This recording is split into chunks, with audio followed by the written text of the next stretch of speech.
Salut à tous et bienvenue pour le journal du Mercato M, le point rapide et complet sur le Mercato et sur l'Olympique de Marseille. Aujourd'hui, on démarre avec quelque chose d'un peu fou. Une nouvelle, l'OM se serait renseigné discrètement, alors plus pour le coup, sur Maxime Gonalon, la sentinelle de l'Olympique lyonnais. On le sait, il n'y aura plus à ce poste William Vainqueur normalement la saison prochaine. Une chance subsiste, mais quand même, il était question de salaire jusqu'à présent. Aujourd'hui, on apprend que c'est aussi une question de temps de jeu. Le joueur ne veut pas être doublure à l'Olympique de Marseille. Tiens, c'est une formule qu'on connaît bien, celle-ci. Elle était employée par Bafétimbi Gomis, qui se donne un délai de réflexion, savoir s'il accepte cette concurrence et ce salaire amoindri à l'Olympique de Marseille. On le saura lundi prochain. Concernant Karim Rekik, un départ lui se précise et pourrait même intervenir avant.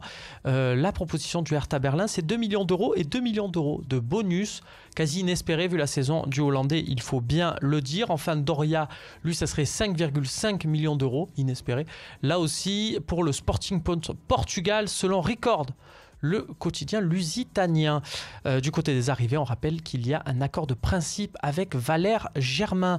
Du côté de la Ligue 1, Monaco fait signer Gaspard, international U20 français, sans doute pour préparer l'après Benjamin Mendy, Djibril Sidibé pouvant glisser sur le côté gauche et Almami Touré récupérer une place de titulaire à droite.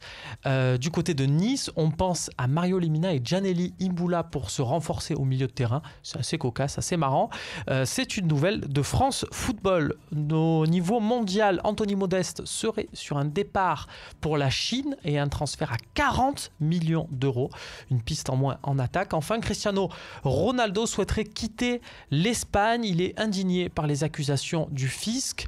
Alors ça ressemble à un coup de bluff pour se faire prolonger une fois de plus, mais bon, on ne sait jamais, on en saura plus. En tout cas dans les prochains journaux du Mercato M.